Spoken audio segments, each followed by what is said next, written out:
Almost ఒక 6 years పట్టింది sir మళ్ళీ మీరు ట్రాక్లోకి వచ్చి పెద్ద అంటే 1 year కూడా పట్టలేదు. 1 year కూడా పట్టలా. బట్ 90 ఏముంది సార్ మీరు అంటే 98లో సత్య అసిస్టెంట్ రైటర్ కింద స్టార్ట్ అయ్యారా? సత్య రైటర్ స్ట్రైట్ అవే రాంగోపురం సినిమాకి రైటరు, మాటలు పాటలు, దాంట్లో పాటలు కూడా రాశా. ఓకే. పెగ్గు మీద పెగ్గు కొట్టు మామా కళ్ళు మామ సాంగ్ మీరే? నేను రాశాను పాట. ఓకే. నాకు ఈ రోజుకి దాని డబ్బులు వస్తుంటాయి. విద్యుంది కదా IPRS. అవును అవును. నాకు ఎవరి మంత్ వస్తుంది ఏంటంటే అక్కడ వేసారు ఆ పాటకు సంబంధించి నేను దాదాపు ఒక 20-30 పాటలు రాశా, 30 songs రాశా. అంటే మీరు ఒక ప్రొడ్యూసర్ కింద వచ్చి అంటే మళ్ళీ 1 yearలో కోలుకుని ఒక రైటర్ కింద రైటర్షిప్ ఒక పెద్ద సినిమా చేసే రేంజ్కి రావడానికి అంటే రామ్ గోపాల్ వర్మతో ఉన్న సాన్నిహిత్యం నా టాలెంట్ చూసి ఫస్ట్ ఏంటి అప్పుడే నేను సినిమా చేస్తున్నప్పుడే రాము తమ్ముడు నేను మీ ఇద్దరు క్లాస్మేట్స్. నేను చాలా ఇంటర్వ్యూలు చెప్పా. ఓకే. రామ్ గోపాల్ వర్మ తమ్ముడు ఉన్నాడు కోటి అని. ఓకే. కోటి సొంత తమ్ముడు, ఒకటే తమ్ముడు రాముకి. ఓకే. రాముకి ఒక తమ్ముడు ఒక చెల్లి.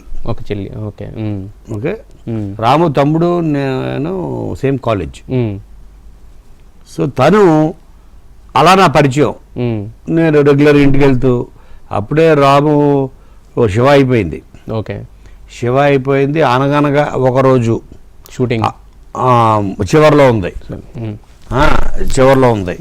తర్వాత దీని ఏమంటారు మన మనీ డిస్కషన్ జరుగుతున్నాయి. ఓకే. ఇలా రెగ్యులర్గా నేను రాముతోటి ఇంటికి వెళ్ళడం.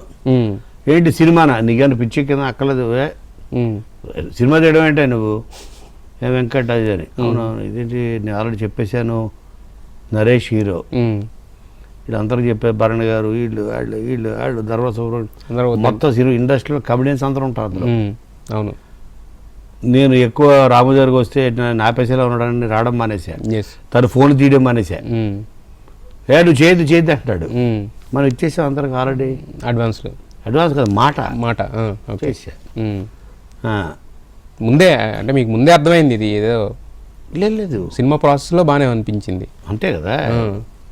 అంతప్పుడు కొన్ని సినిమాలు తెలుస్తాయి కదా సార్ మనకు ముందే వైబ్ తెలుస్తుంది. ఈ రోజుకే సినిమా బాగుంది అంటారు. ఓకే. ఆ సినిమా బాగుంటుంది అంటే నేను మామూలుగా వైబ్ తెలుస్తుంది కదా మనకి ముందు సినిమా రిలీజ్. మనం ఏదో బాగుంది తీసేసాం తప్ప దాన్ని ఎలా అమ్మాలి, ఎలా మార్కెటింగ్ చేయాలి, ఎలా ప్రమోట్ చేయాలి, ఎలాగ దాని బిజినెస్ చేయాలి, జీరో. ఫస్ట్ ఇవన్నీ తెలుసుకోవాలి కదా. ప్రొడ్యూసర్ అన్నది బిజినెస్ యాంగిల్. ఓకే. ఒక రైటరు ఒక డైరెక్టరు ఇది అంటే క్రియేటివ్ యాంగిల్. అతనికి టెక్నికాలిటీస్ ఎలా తెలియాలో,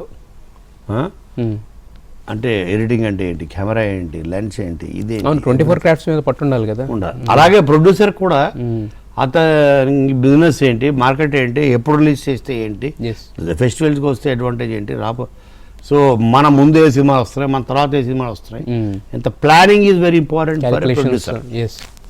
సో అది మిస్ అయింది. సినిమా అనేది రాంగ్ సినిమా కాదు, నేను రిలీజ్ చేసిన డేట్ రాంగ్. ఓకే.